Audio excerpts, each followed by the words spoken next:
Hello, everybody. I'm Matt. And I'm Maggie. And we are... Hopefully awesome. That's right, a positive place on the internet where we nerd out about all the geeky things we love. And today's geeky thing is... Transformers! Beast Wars!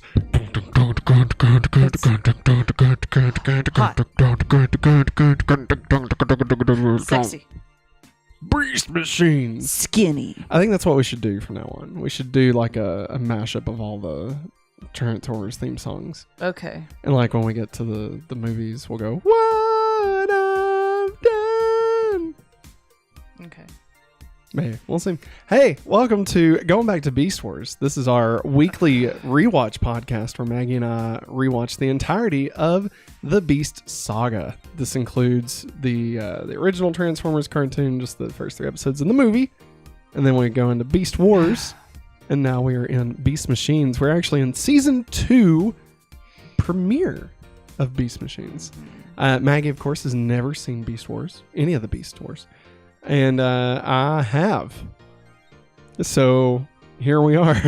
Party on. Of course, last week, the Rise of the Beast trailer dropped, and It was magnifico. Very much enjoyed that. Maggie, are you still as hyped as you are? I'm very hyped. Still can't believe they're doing... Look at all my little babies. Got little babies. Do you want to show off your babies? I'll show off the babies. Here's a new baby. We got Soundwave.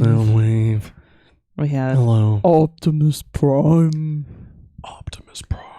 And Starscream. Starscream knows. Yeah. And of course we still have Megatron and Bumblebee. Well, Maggie, you're not the only one that got we're getting babies. hearts in chat. That was me. We're not the only one that got babies, Maggie, because we were able to find, finally, the Rise of the Beast toys have started showing up. So, of course, we got Bumblebee here and Rhinox. We got...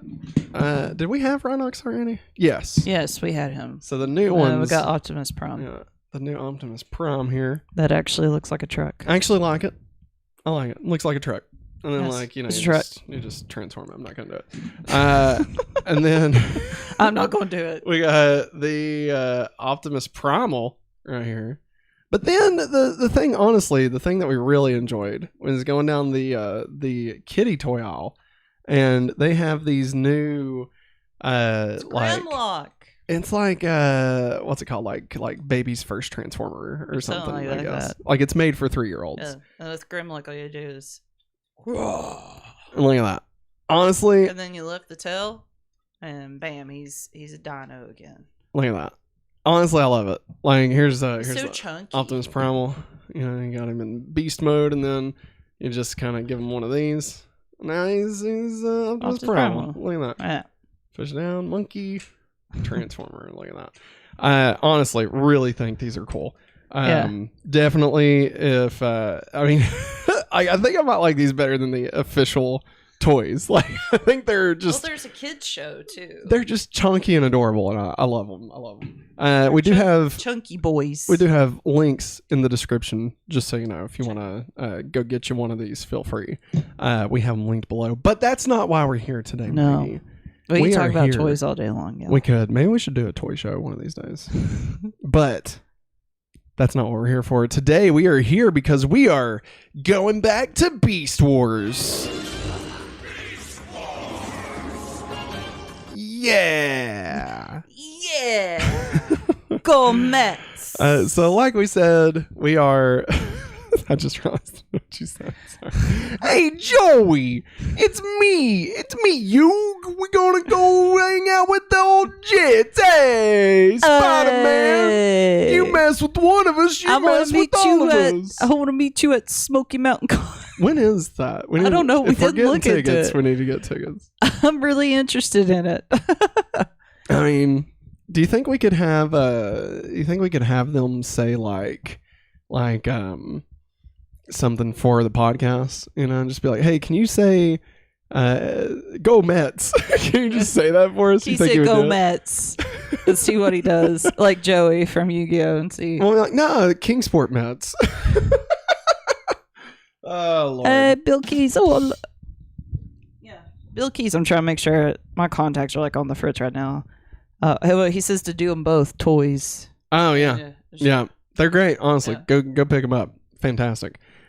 So we have reached a milestone, everybody.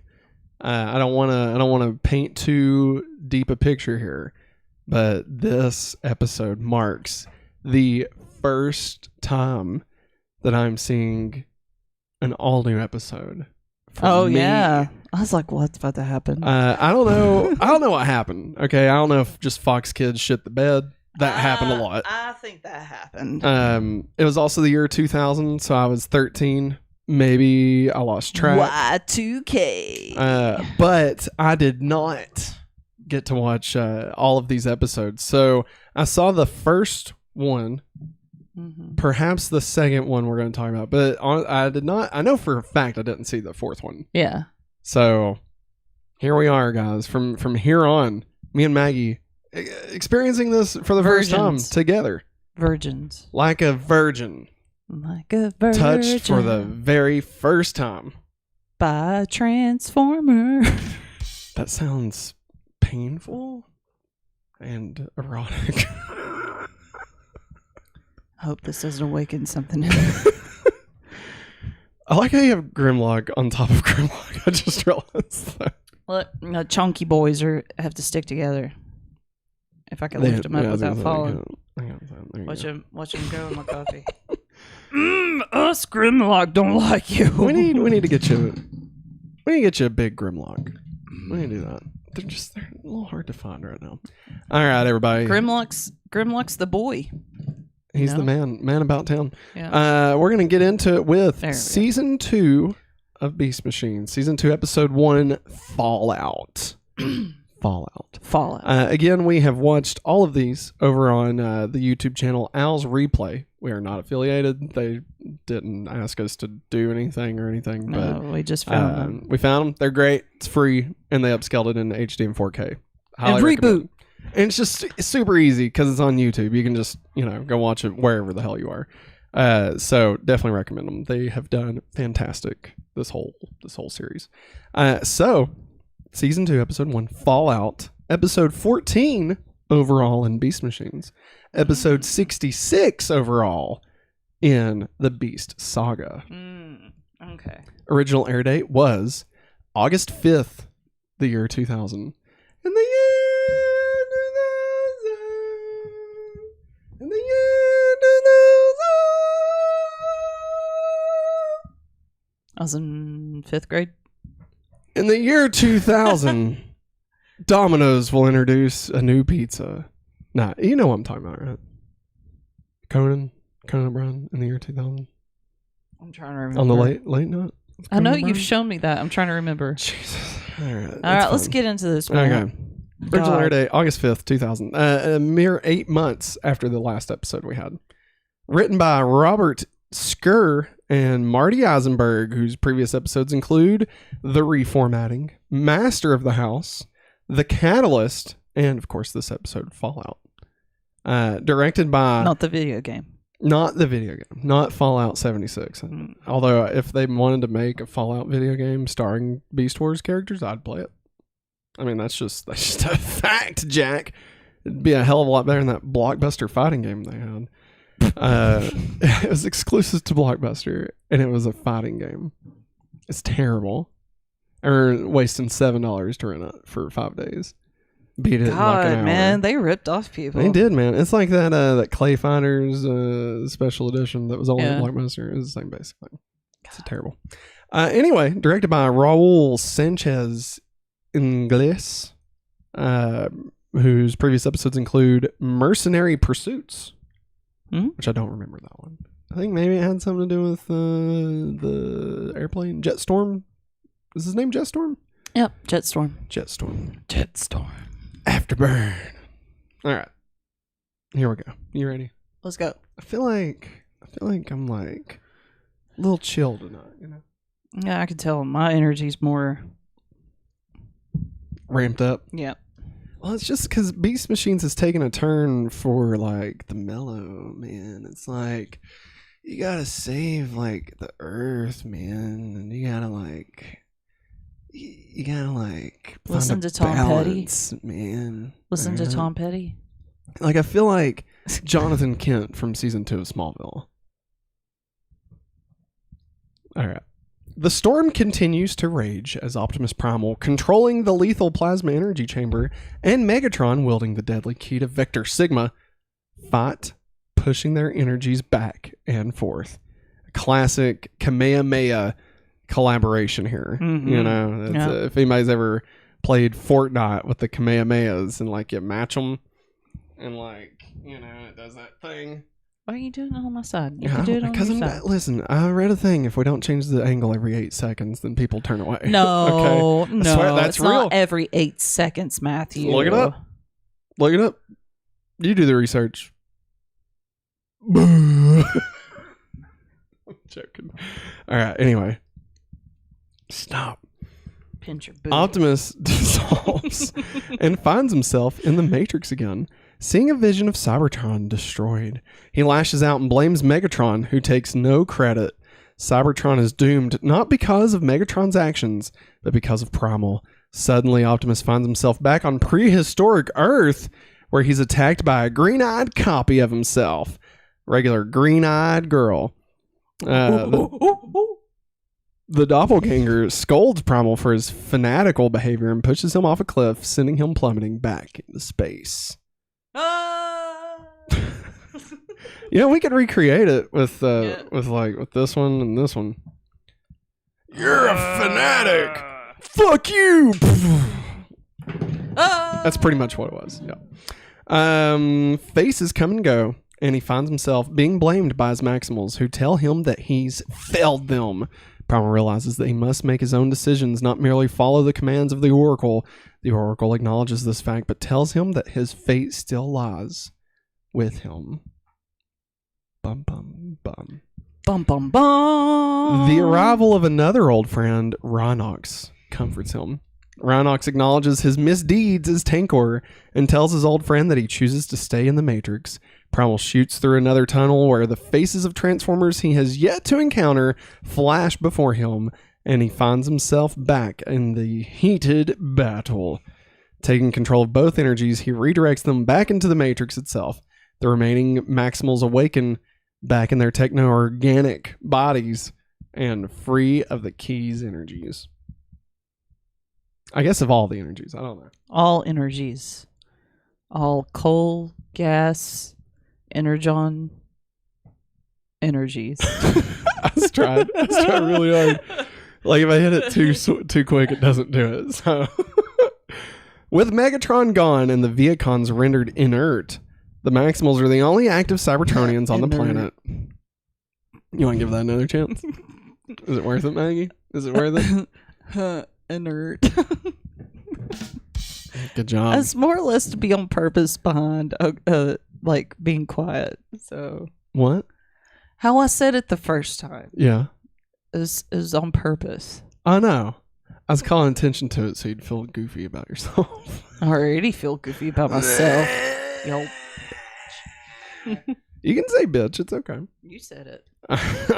Wait, well, let's do it again. You say it. Don't say bitch, and I'll fill in the bitch for you. I can't remember what I said. You said you old bitch.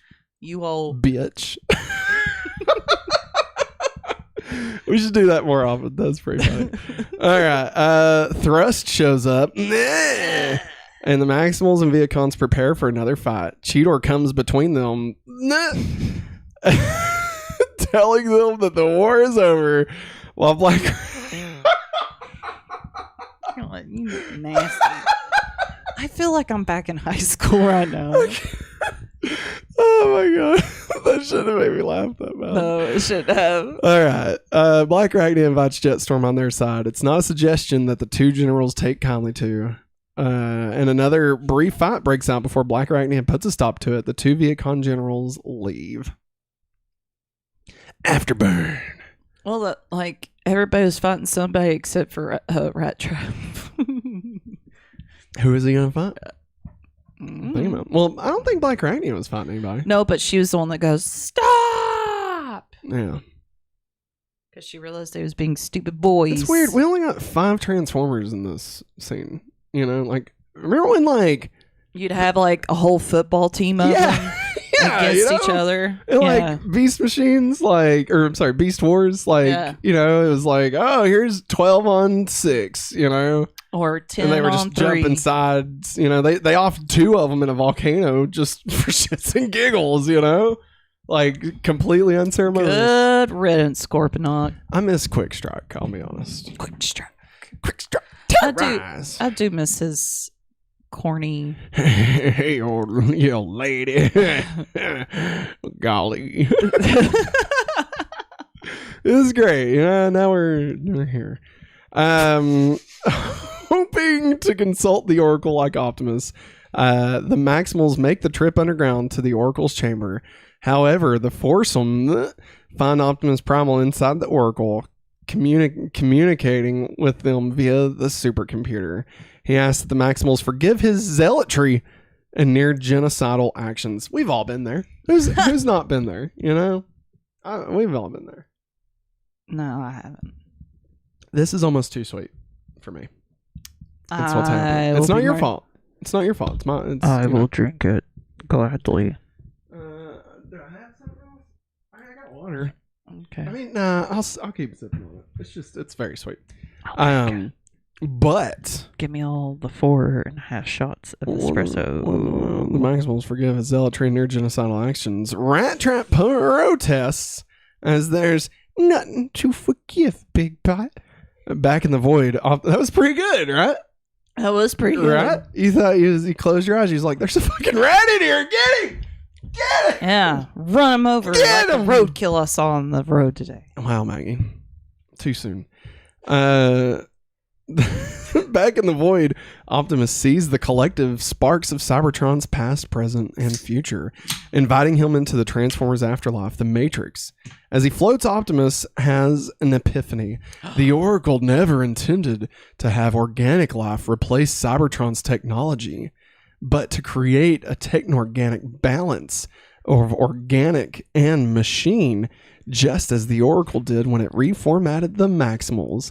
Optimus happily acknowledges that he is ready to join the Matrix, but not today. That's not.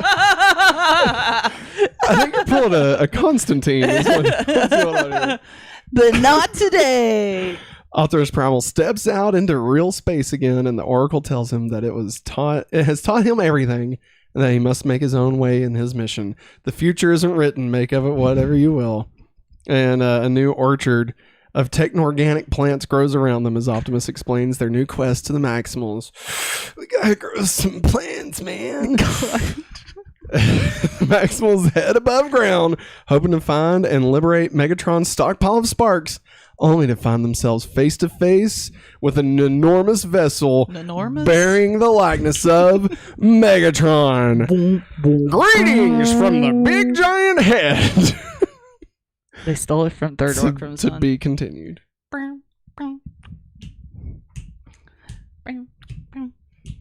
Is that our ad music?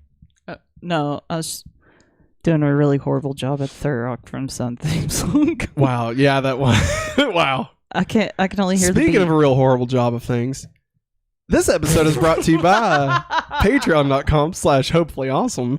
Over at patreon.com/hopefullyawesome, you can get this show ad-free, as well as all of our exclusive content, such as our movie commentary track every month, our exclusive Matt plus Maggie show, where we talk about our relationship and, question each other about stuff, I don't know. I was trying to think of something clever to say after that. It just didn't happen.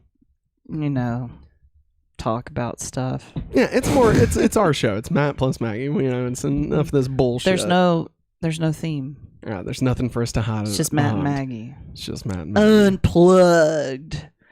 After dark. I mean, everything's still plugged in when we film it, so I wouldn't say it's unplugged. After dark. Anyway, there's also Hopefully Awesome Comics, where it's like a book club where we hang out with our patrons and discuss the monthly comic that we've decided to read. Porn. And nope. And there's also Hopefully Awesome Anime, same basic concept, but instead of a comic book, it's porn. Anime. Oh, jeez. It's anime, guys. The internet is for porn. All that and more over at patreon.com/hopefully awesome. We now return you to your show. Thank you for that word, Matt and Maggie. We will be sure and do those things. Maggie, tell us a little bit more about this porn. I'm leaving it on you. I'm not taking the camera away. I can hide all day. I'm not taking it away. I can hide all day. Hey, I've got all the time in the world. You think I give a shit how many people are watching us live? I let the numbers drop to fucking 0. I don't give a fuck. All right. I give. It only took. Put it back. Jesus. Oh my God. What the hell is happening? Let's talk about Beast Machine. All right. I hate this. Season 2. I'm lightheaded. Season 2, episode 2. Karma. Savage Noble. Guys, this has got to be. This is the most on the nose thing ever. That's okay. On the nose of a wolf. I mean, here's the thing. We're gonna talk about it. We're gonna get into it. But like, there's a fucking red dragon walking around, and just nobody questions if it possibly has anything to do with only Megatron or the other person you just so happen to find. Like, I don't know. When did the Maximals get fucking stupid? Like, that's what I don't understand. Well, like, the only one that showed any fear towards him was Thrust, because it's Waspinator. Lady. Thrust. Mike. Season 2, episode 2, Savage Noble. Episode 15 overall in Beast Machines. Episode 67 overall in the Beast Saga. Original air date was August 19th in the year 2000. Written by Lin Wan, whose previous episodes include from the Transformers, Web World. From Beast Wars, Tangled Web. And from Beast Machines, this one. Directed by Greg Donis, whose previous episodes include Savage Noble. Greg Adonis. Okay, wait, this is their first episode, my bad. Greg Adonis. Are you doing Amadeus or Dr. Zaius? Amadeus. Greg. Yeah. You should be doing Dr. Zaius from The Simpsons. Dr. Zaius. Remember that? When they did the musical episode? You maniacs! You blew it up! Damn you!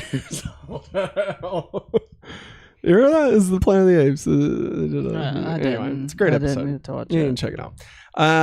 We begin with the Maximals back at it where we last ended, looking up at it. Greetings from the big giant head. Maximals stare up at the giant floating head of Megatron. Rat Trap despairs, waiting for the hammer to drop, but then is shocked when nothing happens. Primal suspects that for some reason Megatron can't do anything.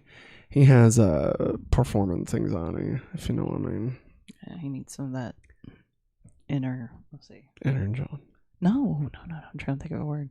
Inner agra. How about Viagra John?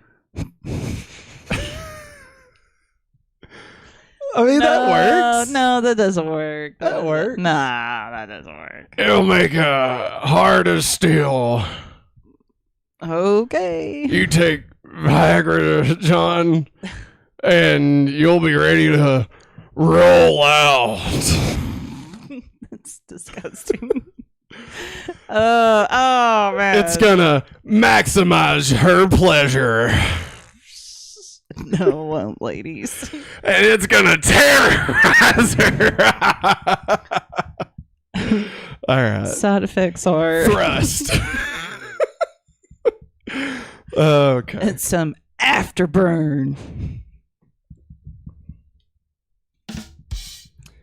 Starscream hauls Black Arachnia up for a close look, but wait, what? Starscream hauls Black Arachnia for a closer look. Both are repelled by an energy field, but Primal again suspects it's purely automated. You can have it. It's too much. Too much for me. I'm thinking about opening a Coke, coffee. but I don't think I should open a Coke. I think I'm just going to drink this water. I don't know how long this water's been here. Does it smell weird? They smell weird sometimes in those.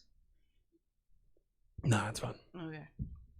Probably. I don't know. We'll find out. Everybody, if I die, we'll find out. Water doesn't mold. I know, but like sometimes it can smell funky. I might get, it's like some amoebas. Alright. Optimus sends the others to find Jetstorm and Thrust. While he attempts to contact Megatron's Spark, Starscream leads the group to one of the old hangouts, a big old generator-filled room with a waterfall. Why is that a hangout? I don't remember that being a hangout. Don't go chasing waterfalls. Blast marks are on the walls, show that the Viacon generals were fighting someone or something recently. The Viacons themselves attack just then, with Thrust vowing vengeance for the ambush.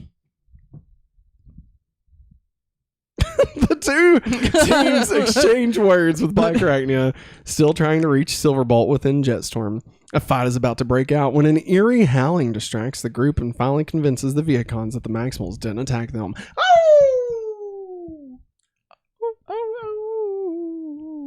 A wolf here? How? Why? Oh my goodness. Cheetor leads the others in a hasty retreat. No, wait, yeah. Cheetor leads the others off in a hasty retreat. The Viacons follow as something massive, spiky, scaly, and four-legged lumbers in the shadows. Two-legged. Yeah, it was just two-legged. He had two legs. The group pauses a moment later to observe the beast, a dragon-like creature with spikes on its wings, lips, nose, claws, legs, torso, you name it. He's got spikes. What? That's No, I'm trying to be one of the Maximals. Oh. I'll just call that red thing there. It's a new animal, isn't it? They retreat as it begins spewing a firebolt. Fireball. It says firebolt. There's a fireball. Oh, it says firebolt. I don't even know what the hell a firebolt is. Elsewhere, Optimus goes on a spiritual hunt. He enters the Spark Astral Whatever plane, calling out to his old foe. He's answered by Megatron's bellowing voice. Insubstantial visions of Megatron's head surround him, laughing, mocking, and screaming. The vision ends. Primal suspects that whatever he just contacted wasn't a sentient mind. I don't know. Megatron. Cheetor, meanwhile, orders that the group stand down, not wanting to destroy the creature before they can figure out just what the hell it is. Jetstorm isn't happy about taking orders from cheats, but the creature easily repels him, his and Thrust's attacks, knocking them out. A random shot buries the Maximals long enough for the creature to escape. And he waddles away. Shake that ass, Ben. Let me see what you got. Just shake that ass. The Maximals attack the creature.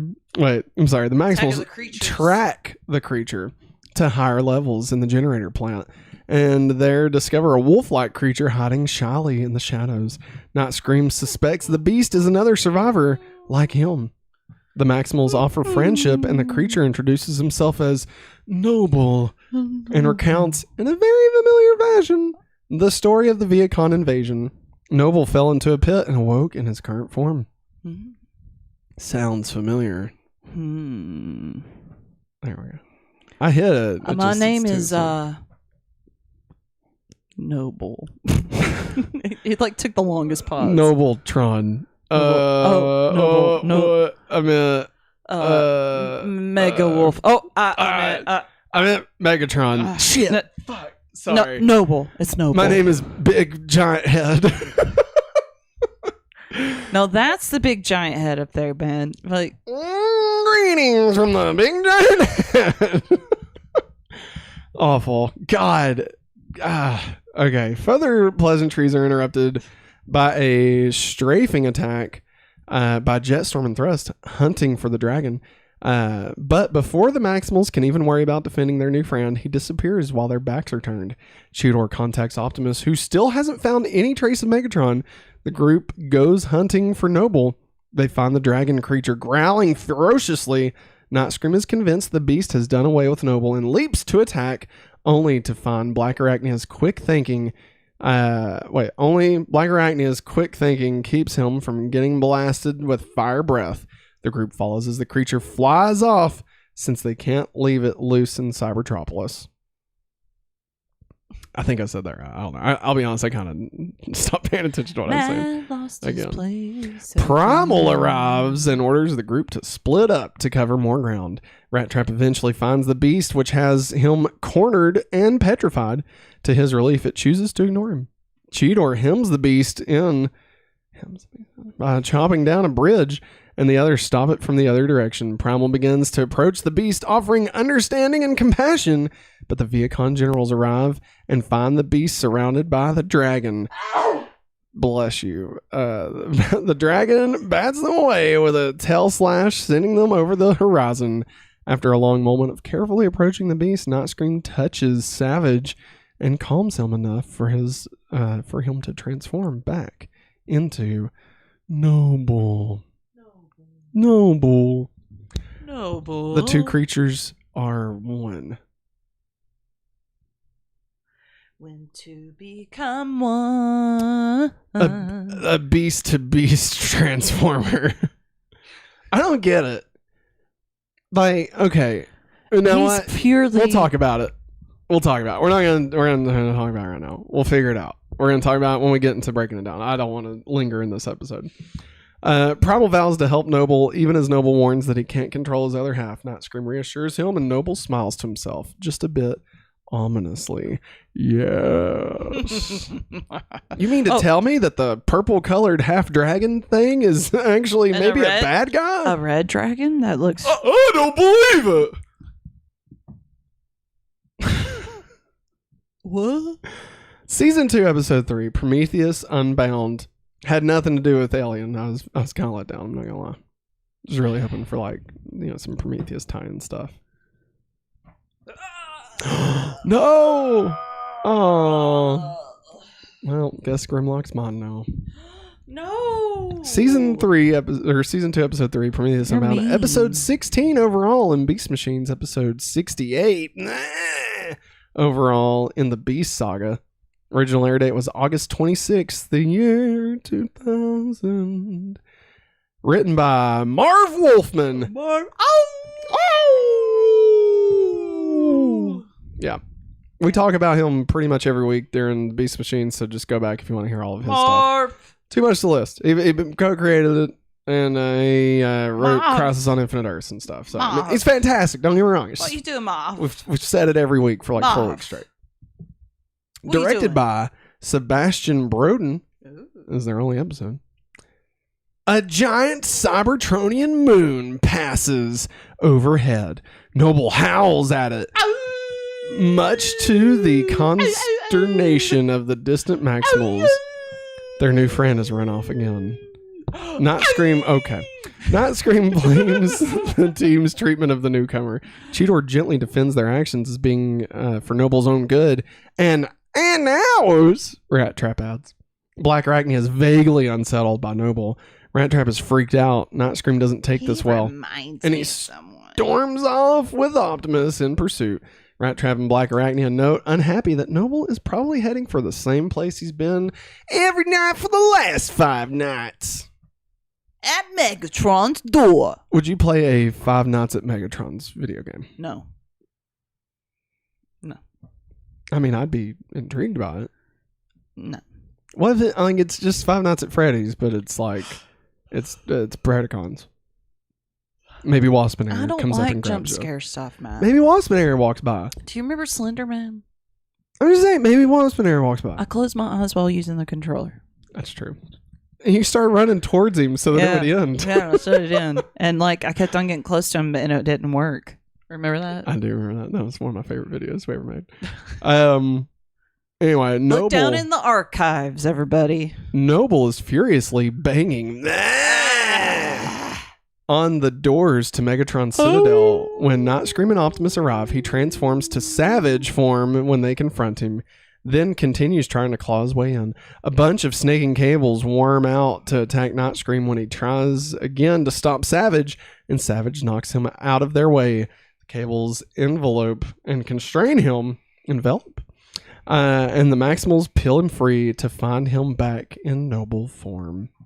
Noble seems confused about how he got there and says the Maximals should lock him away, but Optimus defends him, saying he saved Starscream even in his savage form. Rat Trap isn't buying it. Starscream nastily puts Rat Trap back in his place, saying he knows what it's like to be alone. As usual, Optimus calms things down, focusing the team on finding the missing sparks. The group prepares to infiltrate the Citadel to look for clues. Noble wants to help, saying that he's been drawn here for a reason, but Optimus refuses. They're going to have enough to worry about without having to worry about this fucking clown. Couple of pairs of fucking clown shoes trying to fuck everything up, you know? God, he's just a fucking clown. He's like, oh, I'm a wolf. Nope, I'm just kidding. I'm a red dragon. I'm gonna fuck some shit up. And I'm just like, nah, fuck these clown shoes. You're staying here. But they decide to go in anyway. Optimus doesn't budge, Starscream storms off. Rat Trap plugs in and the doors slide open. He's then restrained from rushing in by Black Arachnia as Optimus reveals a destructive force field across the entryway. A quick shot to the control panel takes it out. Too easy this was. The trap they were meant to find. The group enters and Noble, some distance away, turns and sprints through the doorway. A pursuing Starscream follows just as it closes. Couple of fucking clown shoes. Optimus is ticked off, but Noble says he couldn't help himself. I just can't help myself. I can't help it. I'm drawn to this place. Can't help myself. I just can't help myself. And seems to be having trouble controlling himself. That doesn't fly, buddy. Not in the year 2023, all right? You can't control yourself. Oh, no. Not an excuse, my friend. Get out. All right? Shoot. Get the hell out. Shoot. As Rat Trap begins to search for the security shutoff, Noble takes off running for the throne room. Don't. I regret making that noise. Don't do it. I hate it. I know I'm going to start talking and you're just going to do it. Shit. They hear distant roaring and split up, Starscream and Optimus hunt for Savage, while Rat Trap heads for the throne room with Cheetor and Black Arachnia as backup as the two groups proceed. Both Savage and Noble watch from the shadows. Starscream hears Savage's roaring and takes off after him. Meanwhile, Savage changes back into Noble and opens the doors to Megatron's throne room. Success! There's a stink bomb.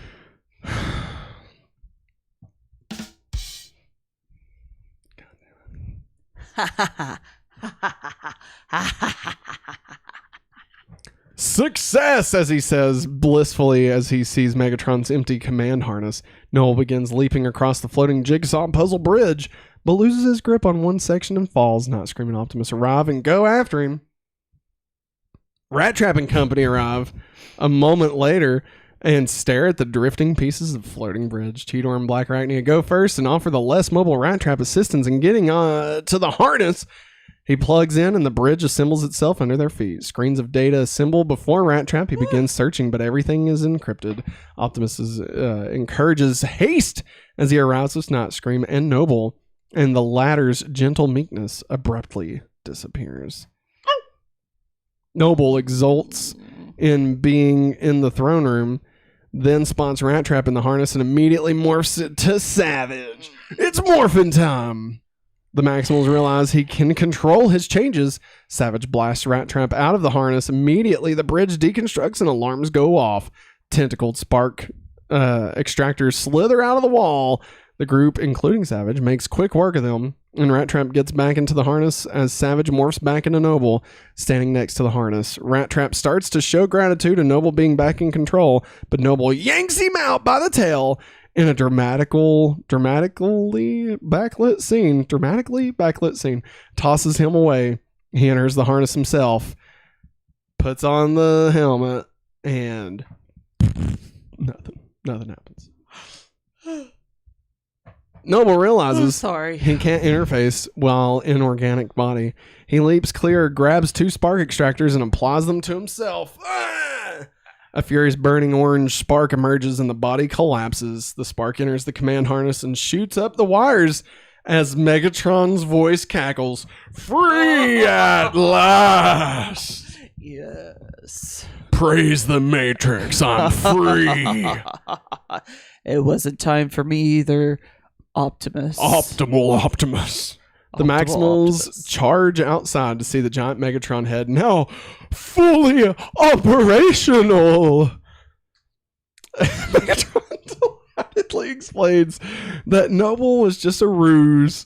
Who the fuck saw that coming? God, I can't believe it. Not me. You kidding me? Not me. Noble was bad. I didn't see it coming. Oh my God. What? He was Megatron the whole time? I didn't see it coming. That's crazy. Do you think there's a figure of Noble?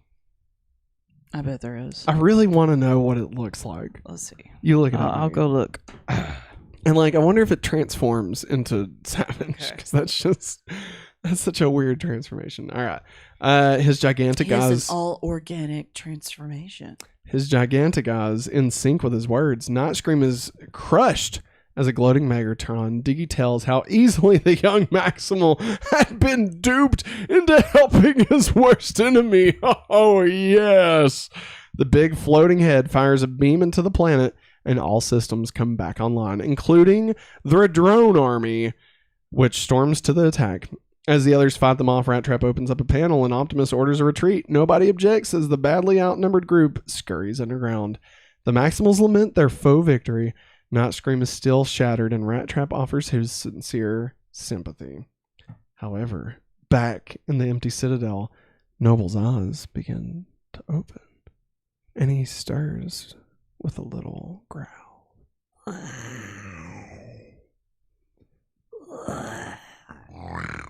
it is. The end. That was the end of that episode. The end. Good night. May, we'll talk more about it, but how are we coming on the Noble Savage? It is looking like there is not one. So is that a fully created character just for Beast Machines? I guess so. Like Transmutate? Yeah. Huh. Oh God. Interesting. They have. What? What do they have? They spelled it wrong. It's fake. They have a Unicron, big old boy. Oh, no, that's real. I know, but they spelled his name wrong. That's why I'm saying I don't think it's real. Okay. I mean, they did make one, and it is huge. fucking huge. It was like $500 or something. Well, it's listed for $1,600 on here. Yeah, man. They're crazy. So crazy. They're crazy. All right. There's the Megatron becoming Galvatron. The reformatting. Oh, like the wireframe and everything? Yeah. That's cool. Are we going to get back to the show, or you just there's the little babies. All right. Jesus. Fuck. My little babies. All right. We're ready to... I'm trying. Oh, Eric says, yes, there is, but there was a trademark issue, so he was named, Savage Noble. Oh, okay. So did you look for that? No, I didn't. I'll try. Well, before you try, Maggie, let me another word from our sponsors. Let me intro this episode real quick. Season 2, Episode 4, In Darkest Night. Batman. It is spelled not with a K, so Darkest Night. Granted, that's the Dark Night, but also Blackest Night, Green Lantern in Brightest Day and Darkest Night and Blackest Night. Anyway, I digress. Episode 17 overall in Beast Machines and episode 69 overall in Beast Saga. He's ugly. Oh, do you got him? Yeah, he's not. Oh, I'm sorry, guys. He's not pretty. You gonna show everybody? I don't know. Did you? I'll find you. I'll find you one. All right, got it. Boom. Wow, yeah. He's too red. Interesting. It's weird. It's real weird. He's not pretty. It's kind of cool, but it's weird. Yeah, HasLab. Yes, it's huge. The Unicron. It's fucking huge. Eric says he's made to order. Oh man. Man, fresh off the slab. Oh, man. Fresh off the slag. That is pretty cool. All right. Back to it. Written by Steve Melching. Oh, wait, I forgot. It's episode 17 overall in Beast Machines, episode 69 overall of the Beast Saga. Original air date was September 2nd, 2000. Written by Maggie. You ruined my joke. All right. I had this whole thing where 66, 67, 68, I would go, nah, but then when I actually hit 69, I didn't do anything. And like, that was the joke because like, it's obviously 69. It would make sense for me to be like, nah. But like, you didn't even catch it, you know. Do it again. Rewind. How far? The whole thing? No. Okay. Just say. Episode 17 overall in Beast Machines. Episode 69 overall in the Beast Saga.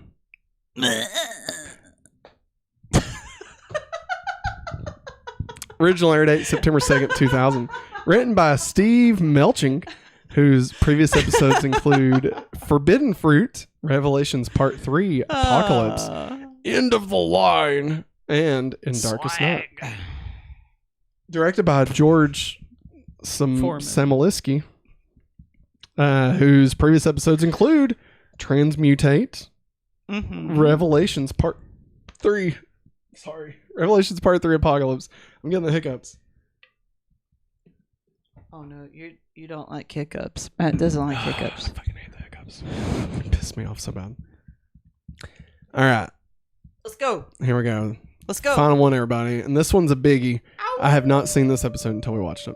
As the big floating head, Megatron's newest body, drifts overhead, Nightscream searches through a derelict region of Cybertron for his former friend, the organic savage noble. However, his search is cut short by Jetstorm and Thrust. Back at the Maximal base, Rat Trap talks to Black Arachnia about his newest invention, combining a spark extractor with a DNA scanner. This process, he hopes, could someday be used to restore any of the captured sparks they recover into Transformer bodies. Optimus, Primal, and Cheetor arrive wondering what's happened to Nightscream. Nobody's seen him for a while, so the team head above ground to find out where he's gone. However, Black Arachnia has a lingering fascination with Rat Trap's new device. I wonder why. Her boyfriend. Hey, you, I don't like your boyfriend. No way, think you need a new one. Hey, you, want to be your girlfriend. The Maximals find Nightscream surrounded by a pack of cycle drones and other Viacons. A fight to rescue their young member begins. Cheetor uses his blades to glide through the air, flying the aerodrones all the while. Rat Trap outraces several more cycle drones. Cooking up her own plot, Black Arachnia places Rat Trap's device on Jetstorm, hoping to free his spark and reformat him. That's right. We are now forcing reformatting on people. Which, I mean, I guess is fine. Fascism. I don't know. I mean, they were forced into being reformatted, so is it bad to reformat the reformatted back into the format? Communism. I just broke my brain. Megatron in his giant head uses his gravity beam to capture Optimus and Cheetor, ending the conflict quickly. Nightscream is left behind at the mercy of Thrust. Luckily, he is protected by a savage noble who uses both his tails to damage Thrust. Rat Trap sees the strange dragon haul Nightscream's unconscious body away and suspects Savage intends to consume the younger Maximal. Yum. Food. I'm organic. I need food. Me no like you. Grimlock? Confronting the renegade Maximal atop a skyscraper, Black Arachnia discovers a change in her lover. Wait, have we done... Oh, wait, sorry. I skipped way ahead. Matt Black Arachnia leads Jetstorm deeper underground. The jet crashes through one of the webs and into a pool of organic fluid. Boink. With the general restrained, the DNA scanner Black Arachnia placed on him activates and begins to detect local fossils. The scanner passes by several other bones before locking onto a suitable candidate, a skeleton of a prehistoric condor-like creature. After a painful metamorphosis, the Viacon, once known as Jetstorm, is destroyed, and the Maximal Silverbolt is reborn. That's right. He's back, baby. He becomes aware of himself and is surprised by his new techno-organic form. Shocked, disgruntled, and angry, he flies out of the cave in which he was brought back, leaving a confused Black Arachnia behind. Confronting the renegade Maximal atop a skyscraper, Black Arachnia discovers a change in her lover. Instead of the corny phrase-spouting bot of prehistoric Earth, this new angry Silverbolt loathes himself. Black Arachnia tries to remind the Maximal of the heroic personality he used to be, but Silverbolt no longer has any connection to those ideals that once defined him. He comes along with Black Arachnia on a trip to rescue Optimus, Primal, and Cheetor, not out of concern for his Maximal pals, but only as a way to confront his former master, Megatron. He's gonna fuck that head up. Like he's gonna beat up the head. He's gonna beat his head. He's gonna beat off Megatron. Starscream awakens in an abandoned warehouse, now serving as Savage Noble's den. The creature in his noble form provides a metallic apple for Starscream to feed on. Noble has lost his former mental skills, but still seems like Starscream and remembers him. Rat Trap tries to rescue Starscream quietly, but catches Noble's attention. Confused, Noble shifts into his savage form, causing Starscream and Rat Trap to cheese it. Cheese it! Cheese it! Hey! Where's the cream feeling? Inside of the Grand Mall, Cheetor and Optimus are interrogated for information on the Oracle and how Megatron can use it to manipulate the sparks he holds captive. Black Arachnia and Silverbolt arrive in the same chamber where Megatron manifests an image of himself, a hologram of the Grand Mall made out of the floating masses of data. He explains why he selected Silverbolt's spark to be made into a new general. He believes Silverbolt's sense of honor would let him stay true to Megatron's Viacon ideology. Black Arachnia argues, hoping Silverbolt understands that friendship and love are more important. Silverbolt rejects Megatron's dogma and transforms into his new robot mode. His throwing blades heavily damage Megatron's insides. Freed, Primal orders a retreat, but Silverbolt feels it would be better to fight and die. Black Arachnia uses one of her abilities to stun him so he can be drug out, dead or alive. Shut up. Shut up. That was my Black Arachnia impression. It sounds like Rat Trap. I know. I'm sorry. I don't do a good Black Arachnia impression. You know? What did you say? Shut up. I don't know if I could do it. Shut up. I can't do it. That's too high. Shut up. Rat Trap and Starscream are still running. Good job. Good job. From Savage when they find Thrust and his drones standing in their way. The Maximals let Savage take care of the drones while Silverbolt tosses away Thrust into the water. Primal welcomes Silverbolt back into the Maximals, but the bird just leaves the Maximals. Not yet ready to be part of the team. Starscream argues that Savage/Noble still has the qualities of a good guy inside of him, and Primal decides that the best thing to do is wait. That morning, sitting on a skyscraper, Black Arachnia and Silverbolt have another discussion in which he reveals how he enjoyed being a Viacon without having to follow his code of honor. Despite this, Black Arachnia is still ready to reach out to him, and together they return to the Maximals. The end. I think I'm going to say it. The best episode of Beast Machines? Yeah. It's not a high bar. No. I mean, it's not... This show hasn't been terrible. No. I mean, compared to Beast Wars. Like, Beast Wars is better. Sorry. By a lot. Yeah. But, like, this was a great episode. It was nice seeing the fulfillment of Silverbolt. I'm going to be honest. Well, no. Let's get into it. Before I start getting into it, let's get into the breakdowns. We'll break it down. It's time for the countdown to Beasts.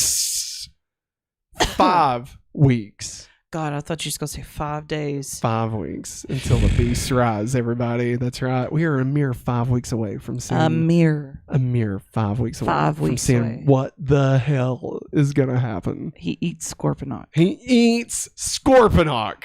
He eats him. Eats him. I love it. This has been the countdown to Beasts. Now let's get into war. What is it good for? What is it good for? Absolutely nothing. Say it again. I didn't even wait to finish my No, sentence you before didn't. hitting it. I was like, that's why I was like, huh? All right, war. What is a good war? How has the war progressed this week? So here's where we are, everybody. Megatron and Tankor have both been defeated, though Megatron only for a moment. Megatron returns and continues his war on organics. Optimus Primal realizes the Oracle is not wanting to end technology, but to find a balance between technology and organic life to live peacefully together. And this is now his ultimate goal. Megatron returns and turns all the people back on. And basically we're back to where we fucking were, like 5 episodes ago. Empty city with a bunch of Well, I mean, the drones dumb are butts back. running around. Yeah. But I mean, we're down to one general, and Megatron's now flying head. So, I don't know. Incoming message How- from the big giant head. How they gonna wrap this up, Maggie? I don't know. We're going to blow up Cybertron or something. We've got next week and the week after, and that's it. I know.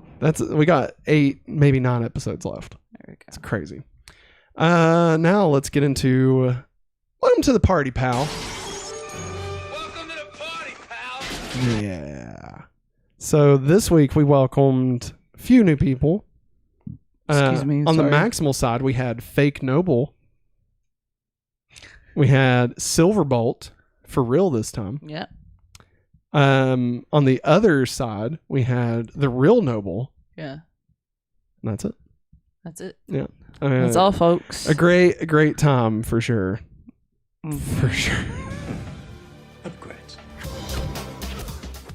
What are you doing, man? You're Listen, not giving it's any fine. warning. Listen, we're going to talk about their upgrades. So Megatron's big giant head. Is that an upgrade? Let's discuss. Is Megatron's head an upgrade? Or is it compensation for something else? Well, he had to have a big head somewhere. Boink.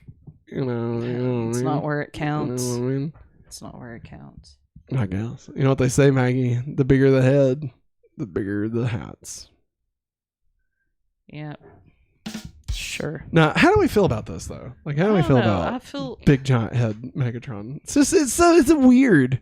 It's weird. it's Like, weird, and it's got a freaking tractor beam. It can Like he's- take people. Like, they basically turned Megatron into the Astro Mega ship from Power Rangers. They turned him into the Goodyear blimp.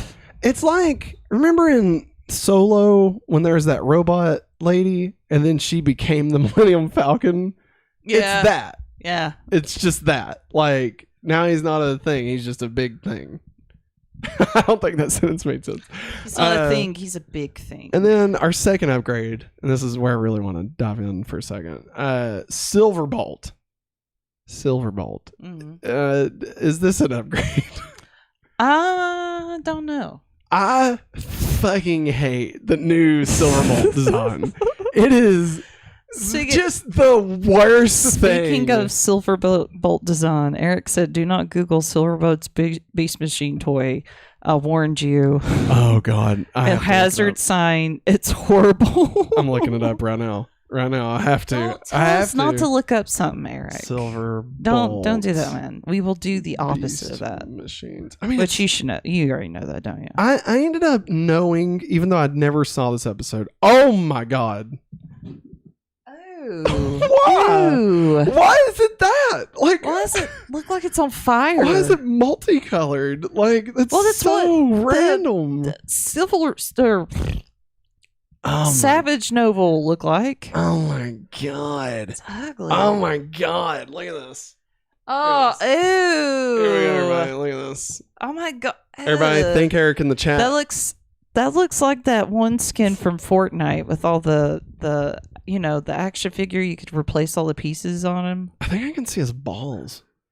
Matt. What do you think that is?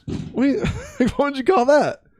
It's his ball. Soul. It's his ball. It's a soul. Look, right there. That's a soul. It's his ball. Soul. See that? Did everybody see it? Everybody see it? Everybody get a good look? It's a ball. It's a soul. All right. It's probably a ball joint so that it can pivot. Pivot. If I had to guess. Pivot. All right. Moving on. Pivot. Maggie, how are we feeling? How are we feeling? Like what?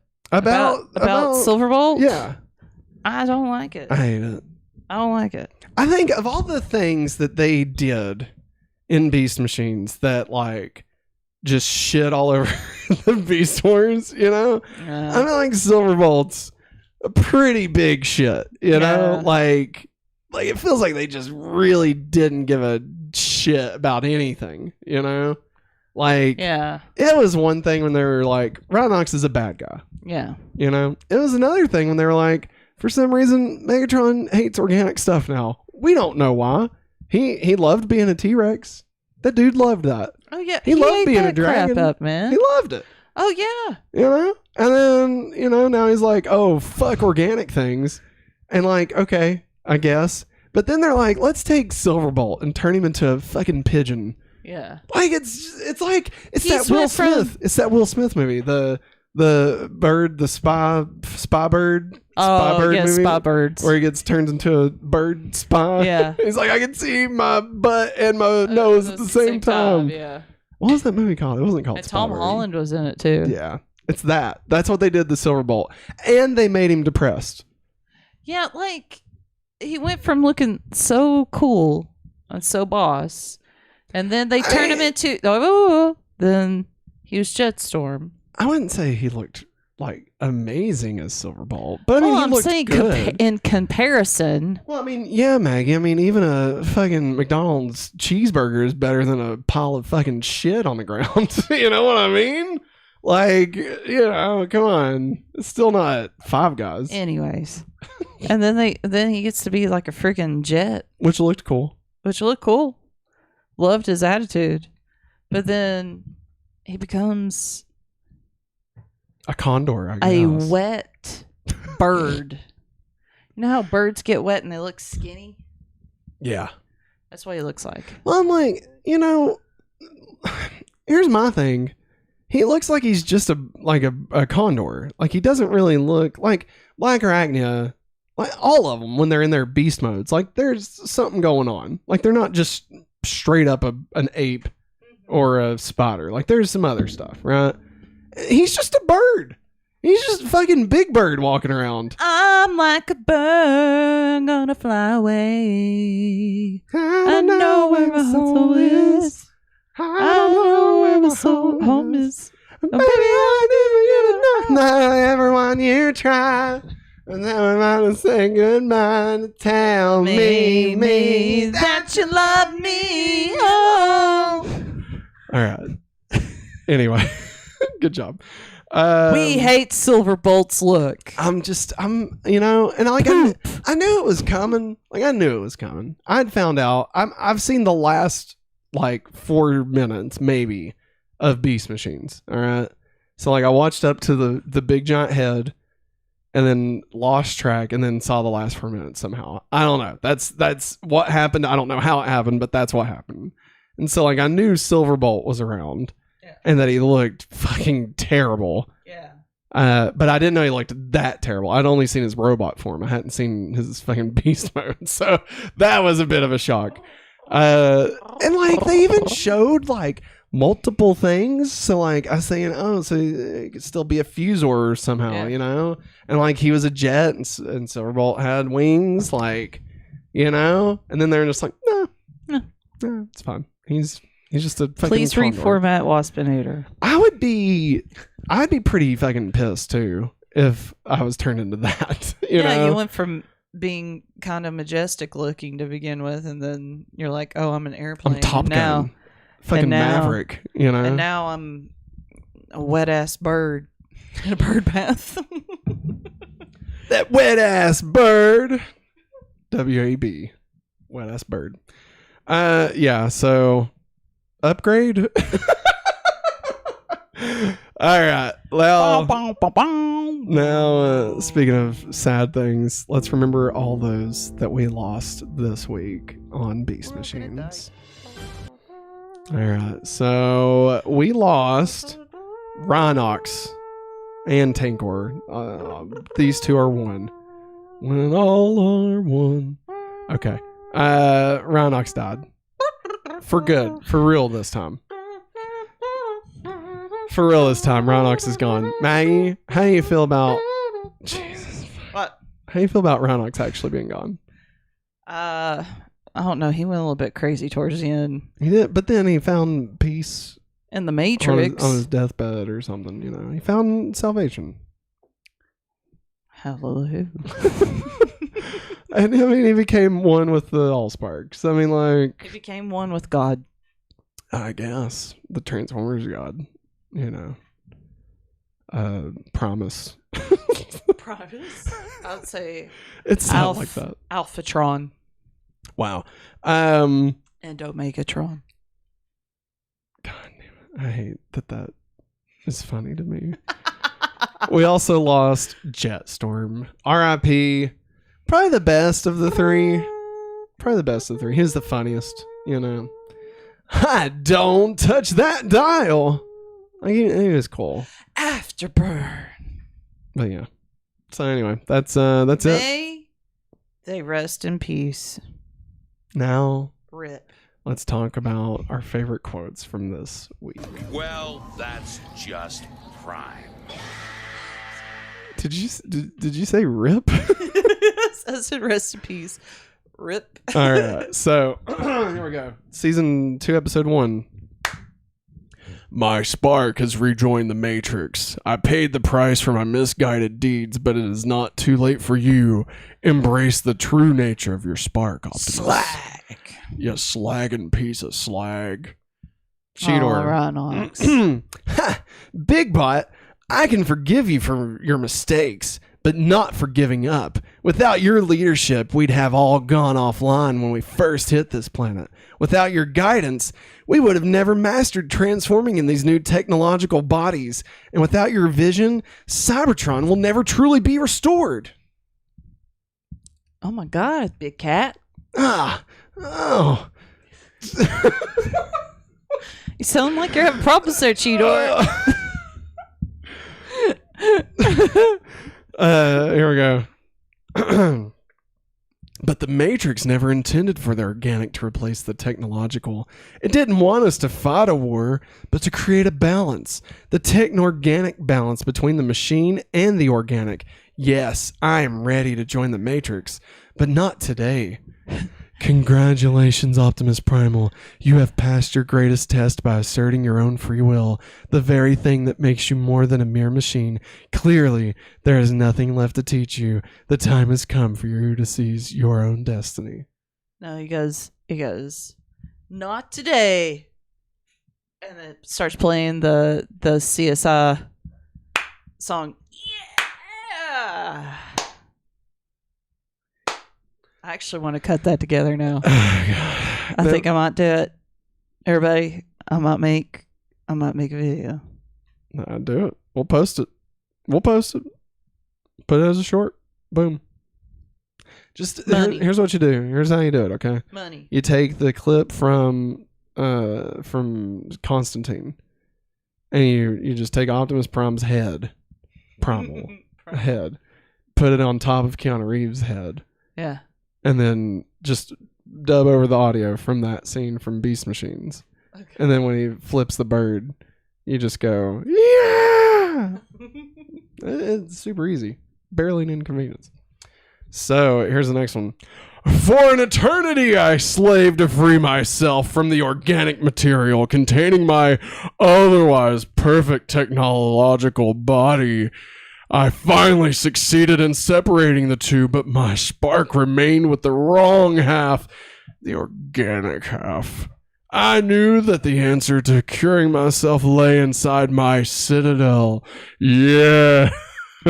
Inside me. But as an citadel, oh yes. I could never hope to enter it and survive, which is why I needed you, Night Scream. Naive, headstrong, and utterly malleable. You've proven the perfect pawn, yeah. Oh, yes. May I enter you? Come inside my head.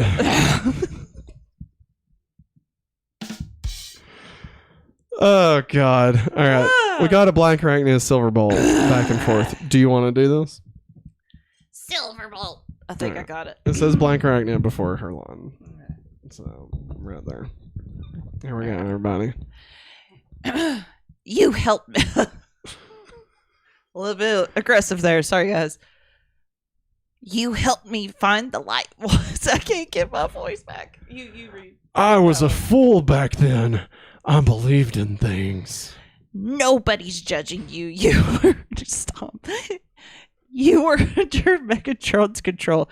Join us, and you can avenge yourself. You still don't get it, do you? I don't hate Megatron for what he did to me. He freed me, see? I enjoyed it. Don't you understand that?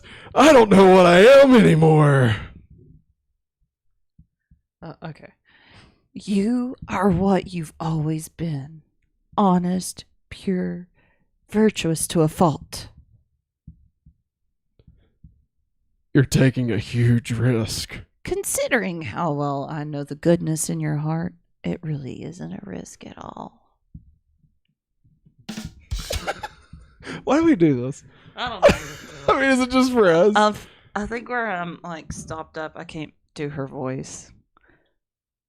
Yeah, that's the reason. I'm joking. It's good. You did good, kid. All right, moving on to Trader. Cow bat.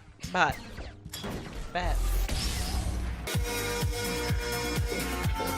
Oh, I'm scared. Cow bite. There is a bat cow. Bat cow. Moo. Episode 2.3, Fake Noble turns on the Maximals and is revealed to actually be Megatron in disguise. What? Megatron in disguise. Yes. Who could have seen it coming? Not me. Now let's get into puberty, but with Transformers. Yep. Big change. Bingo. Black and Arachnia and Silverbolt are at last reunited. And they about to get their fucking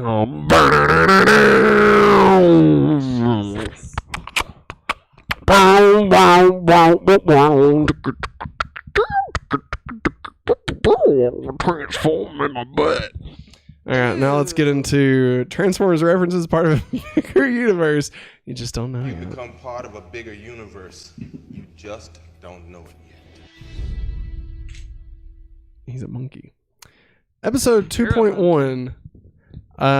Here we go. We got some fun stuff. Among Optimus's visions are the heads of the Maximals in Beast Mode, who cycle through all of their previous bodies that appeared in Beast Wars, albeit using the miscolored version of Cheetors and Rat Traps and Black Arachnia's pre-Transmetal forms that were used in the reformatting episode. Nightscream also briefly flashes into his brown pre-Technorganic Beast Mode. There's a lot of blink and you'll miss it foreshadowing in Optimus Primal's vision. As he returns to Megatron's chamber, he experiences visions of characters who will appear in Season 2. So, there's a lot of nope, I read that. When Optimus redirects the dueling energies into the Oracle, you can briefly see Nightscream's old hiding place. The fruit tree has apparently regrown. As the four surviving Maximals climb down to the Oracle, the sequence is deliberately set up to evoke the original trip to the Oracle as seen in the reformatting.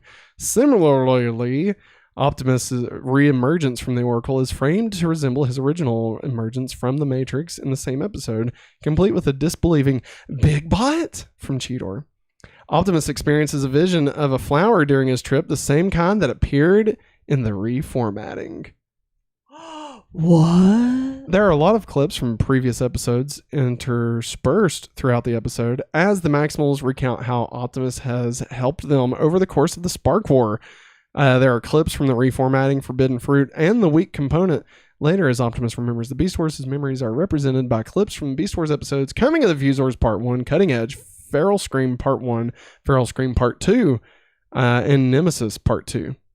Jetstorm mentions that they need to just get rid of the old boss and aren't keen on working for the new boss. Riffing on lyrics from The Who's Won't Get Fooled Again. Season 2 sees the Maximals drop the I am transformed mantra that usually accompanied their transformations. This is the last appearance of Rhinox and or Tankor. We already did that. Maggie, how you feeling? Rip Rhino. Rhino? Rhino. I'm gone. Like, I look awake, but I'm gone. Well, gone. Why does it keep showing stuff on the YouTube one? What do you Like, mean? is it that far behind? It's that far behind. Wow. I just keep seeing it in like the side of my Yeah. eye. And like, I'm like, is it just that delayed? That's nuts. It's like Yes. 5 minutes delayed. All right. This is the first episode of the whole series to take place entirely, this episode too, entirely and unquestionably in the daytime, as all previous episodes were set only at night. When Optimus attempts to make contact with Megatron Spark, he is he's tormented by numerous heads modeled on Megatron's original and Transmetal designs from Beast Wars. Starscream shows a lot of character development here compared to the sullen, withdrawn kid from Season 1. Starscream is the first character to try and welcome Noble into the Maximal fold. Stock footage from the episode Survivor is used to illustrate Noble's story. I'm a survivor. The title, Savage Noble, is a play on the noble savage of the 18th century cult of primitivism, in which New World savages were seen as innocent and unsullied, the core goodness of their humanity free of the chains of civilization and technology. The savage noble inversion might suggest the opposite oxymoron, someone uncivilized, so civilized he has become a monster. Not only is that literally true in this episode where the cognate noble is prone to turning into an animalistic savage, but the next episode will reveal him to secretly be Megatron trapped. This is weird. That was a lot there. Mm-hmm. Unusually, this episode starts off with the cliffhanger, Black Arachnia falling off the Grand Mall before the episode titles. This marks the first time we see a Cybertronian use an obscene hand gesture in which Thrust actually flips Cheetor the bird. What? Yeah, I missed it. Granted, Thrust only has 3 fingers, or claws, or whatever. It was still a shocker nonetheless. I did not catch that. Didn't catch it. Wasp Air flipped off somebody. Thank you, Catbot. Catbot. The Maximals in episode 3. The Maximals are shocked that Savage Noble possesses a spark because he's completely organic, but they believed him to be an ordinary Maximal who somehow wound up with an unusual organic body. The mystery here is why he turns from one organic form to another, but being a Transformer, there was no reason to believe that he didn't have a spark. Without one, he couldn't have memories of his prior life. So yeah, we needed to discuss this. I forgot about this. So what the fuck is Noble? Like, you know what I mean? Like, he's a Wolf. animal that transforms into another animal. Yeah. Is he still a robot? Like, he's not, right? He's just organic. It'd be like at that point, it's like if I transformed into something, you know? Like, it doesn't work that way. Shapeshifter. Listen, Shapeshifter. Marv Wolfman's playing fast and loose with Transformers lore, and I'm not here for it anymore. All right, as much as I love Marv Wolfman, and I'm not blaming him entirely, but I'm blaming him for this. I'm blaming the company that allowed him to do this. Megatron Spark is depicted as bright orange compared to the usual electric blue of Sparks. Quite a few things are amiss with Megatron's efforts to purge his organic side. When exactly did he have time to do this? All his attempts to remove his beast mode in Season 1 were met with complete failure, and he certainly didn't have an opportunity from end of the line onward, during which he still clearly possessed a beast mode.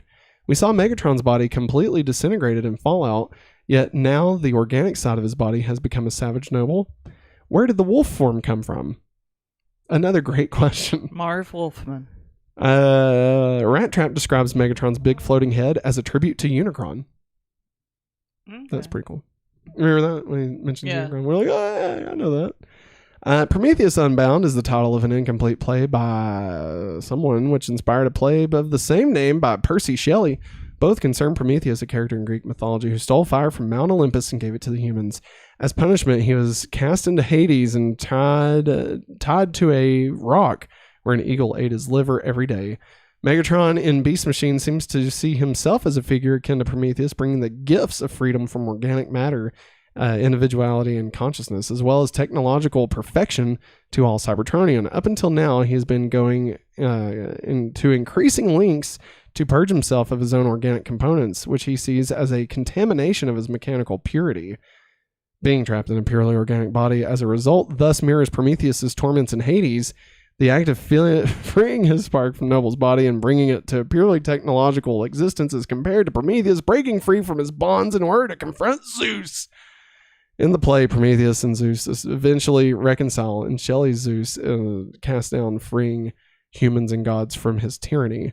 Both of the endings foreshadow stuff. Noble kicks off the episode by howling at the moon, befitting his werewolf-ish appearance. Rat Trap accompanies his access to Megatron's Citadel with a jovial "Open Sesame," a play on Open Sesame.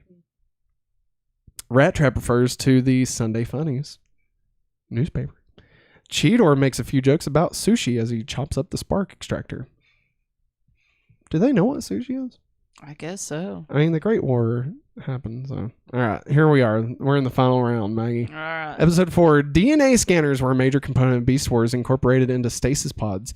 Scream noted in Survivor that all the DNA scanners have since been directly integrated into Cybertronians. One of the fossils in the cavern belonged to the same prehistoric bat species that Scream scanned. Silverbolt had previously shown a non-chivalrous dark side to him from time to time, most notably in Crossing the Rubicon, where he intended to murder tarantulas. That is true. We did see he had a little bit of a dark side. Yeah.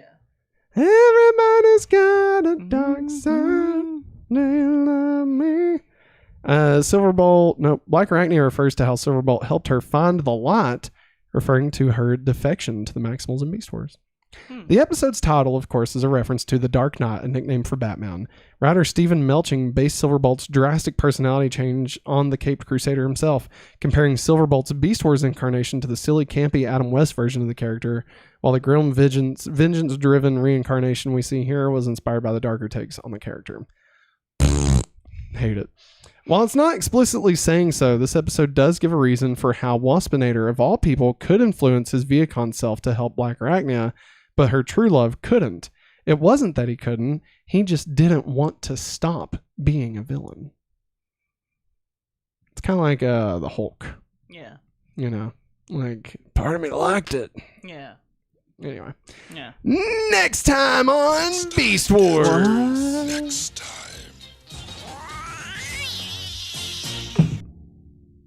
I didn't fill it in. My bad. I got it real quick. Maggie, talk to us. Vamp. All right. Wherever you said you had to change the scene every 8 seconds. Yeah. Eric said it is every 8-second time Coco Melon. Let's see. Oh, and he said, wow, so this is what I've been missing since Beast Wars ended. LOL. Yeah, man. It's not been great. Eric also said, dang, I missed you guys. Ha ha ha, 68, 60. Meh. And then that's when he told us not to Google Silverbolt. Yeah, God. That was a nightmare. I'm going to be having nightmares about that. Now, as I was saying, we are back to next time. I got them pulled up here. Right. We are watching 5 episodes this week. 5 episodes. Yeah. We got episode 5, A Wolf in the Fold. Episode 6, Home Soil. Episode 7, Spark War Part 1, The Strike. Okay. Episode 8, Spark War Part 2, The Search. And episode 9, Spark War Part 3, The Siege. Okay. So we'll be watching all 5 of those to discuss next week, because this has been Going Back to Beast Wars, our weekly podcast where we rewatch Beast Wars and the entire Beast Saga. Next week, we'll be doing episodes 5 through 9 of Beast Machines. And the following week, we'll be doing the final 4 episodes of Beast Machines. Rotten hell, you piece of shit. After that, we'll be watching some Transformers movies, all leading up, of course, to Rise of the Beasts, coming out in 5 weeks. Can't believe it's almost time. 5 weeks. But remember, if you'd like to get the show ad-free or get your name in the credits, like some of these awesome people that are getting ready to pop up, you can head over to patreon.com/hopefullyawesome, where you can help support the show, support Hopefully Awesome, and get a lot of fun goodies as well. Heck yeah. And like we said earlier, if you like any of these Transformers we were talking about, we do have links linked to those. Feel free to use those in the description. And order you some of these. They're actually pretty fun. I really like the really like kitty ones. I think they're a lot of fun. And our daughter really likes them. She's like 3, so it's pretty good. Anyway, that's going to wrap it up for us. Oh, no, I didn't mean to do that. My hand slipped. I'm here. But that's going to wrap it up for us, everybody. Thanks for watching, and as always, Grimlock says, have a hopefully awesome day.